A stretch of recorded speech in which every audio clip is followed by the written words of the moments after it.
that the Levi's had against the American dollar or, the pound, whichever. So it was difficult for these private stores to have. So where did they get their money? So in the Soviet Union, you were still given a paycheck. It was just, it was pretty small. Because the way that there were the really wealthy people were often that they were family members of government officials who were skimming off the top or writing the rules on their own paychecks or whichever, corruption in some variety. But if you worked at a factory, for instance, you would still receive a paycheck. It's just most of it would have been already taken out to go towards, your housing was free. Your basic supplies, food was taken care of. So, you're welcome. Question. So, with the Iron Curtain and then the satellite states east of it, how did those countries influence the Soviet culture with fashion? Because they had a lot of proximity to the Western world. Was there any influence from the Eastern Bloc to the Soviet Union? I think that those countries were mostly just so devastated by World War II that they did not have a lot of influence. The biggest influence was in radio. Okay. Because those were the stations that they could get in the actual Soviet Union, and so those were the stations that were being, a lot of times too, what those stations would do is just repeat British stations. So just rebroadcast British stations, and that was kind of a way to, give a middle finger, I guess, to the Soviet Union. The Levi's, so what they would do for Levi's, because they were hard to get, and this is just what some people said that they did. I can't speak to how many people actually did this, but I was reading a book about a couple of people who grew up in the Soviet Union and as teenagers during the 1960s, and they said what they would do for Levi's is they would cross-stitch themselves a little Levi's logo based on the actual Levi's logo, and just the girls would do this for their boyfriends and stuff and for themselves, and they just cut them out and sew them onto jeans, so they would bootleg Levi's, like the denim pants that they sold at Soviet stores. And then just kind of wrapping up really quick, because I think I've gone on kind of a long time. Literature was, in the Soviet Union, it was like the last bastion of high art. When, during the Khrushchev period, when all these other, types of media were sort of being overrun with, just variety shows and game shows and comedies and literature was the one thing that Soviets were really protective of, and especially because the Soviet culture of literature, is the same lineage as Tolstoy, Dostoevsky, and so Pushkin, obviously. Russians love Pushkin. And so literature stayed pretty solid during the Soviet Union. It produced a lot of greats. It was used as a form of dissent, obviously, with the Gulag Archipelago and Alexander Solzhenitsyn, as well as Boris Pasternak with Dr. Zhivago. But you also had greats like Mikhail Bulgakov and Vladimir Nabokov. The one kind of weirdness about all this is Soviets were obsessed with science fiction. They really, really, really, really liked science fiction. And that's sort of the legacy of the space race and the legacy of the space program that Russians were extremely proud of and the state was extremely proud of.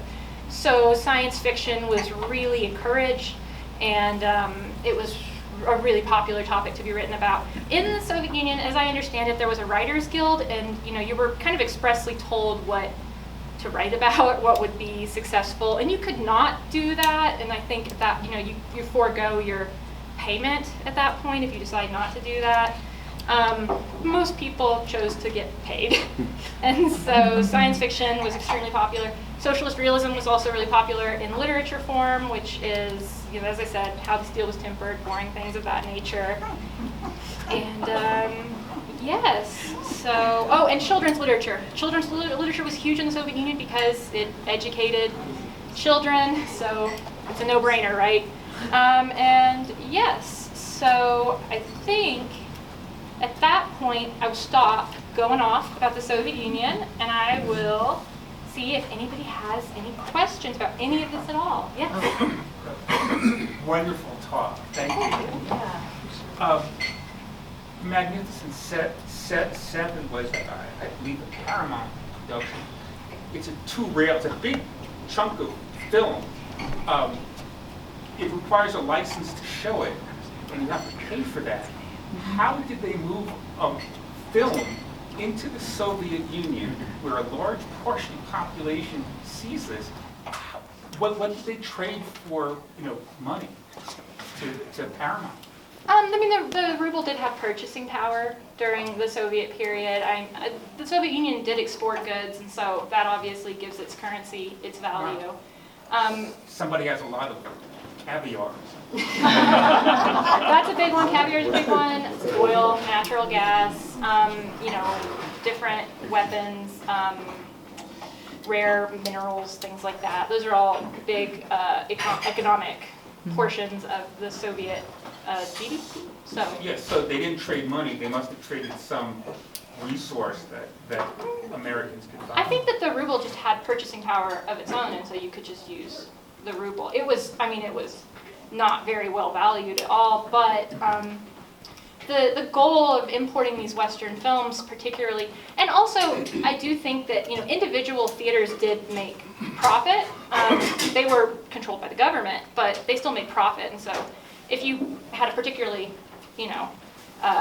profitable theater that had a large reserve of money put aside for things like that, you could have used that as well, instead of the large central state purchasing a movie for licensing. But the goal was really to expose people to Western culture to help make people feel like they were freer than perhaps they really were at times. And so it was actually very important to bring these Western movies into the Soviet ideology. Yes. I'll second his comment. Very good talk. You did a great job. What about propaganda working its way into these forms of art and media? How was that done, or how was that avoided? To keep, because obviously, as you said, some of the art was kept, the art literature was kept very pure and high and of very high quality. But what was the government pressure on the other side of that? Well, I think the government pressure was definitely that every piece of art, media, culture that was being produced needed to speak to that idea of the greatness of communism. And that was why they were particularly disappointed by things that they fell very short of actually accomplishing that. In terms of propaganda, I would say the most egregious is probably those post-war movies. There's one in particular called Ivan's Childhood that is about a little boy whose family is killed in World War II by the Nazis, and he's like 6, and he becomes like a secret spy, and he's like great at kung fu, and he can like shoot a gun from like 7 million miles away. He's an amazing soldier, and it's kind of like, well, he's just so vengeful and he's just so patriotic that he, needs to do this, and he's spurred to do this by his love for his country and for his hatred of the enemy. Captain America.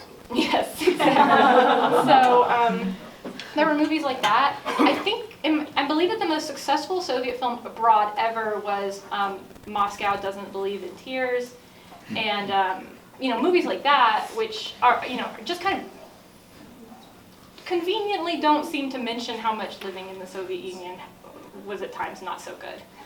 And so movies like that, like let's say it would be like thinking of It's a Wonderful Life or something is like American propaganda at the time, just, oh, it's so great. Although I guess It's a Wonderful Life is kind of a sad story, but maybe just the end part of it. And then you, if that's okay. I'm curious about, both applies to what he was talking about the money, and whether or not during the 60s and 70s, and especially I think it was during either Nixon or Reagan, when they had kind of an easing of the trade and you had a lot of industrialists coming into, but whether or not during the 60s and 50s especially, whether or not there was a kind of a middle class or a wealthy class that was developing in Russia at that time.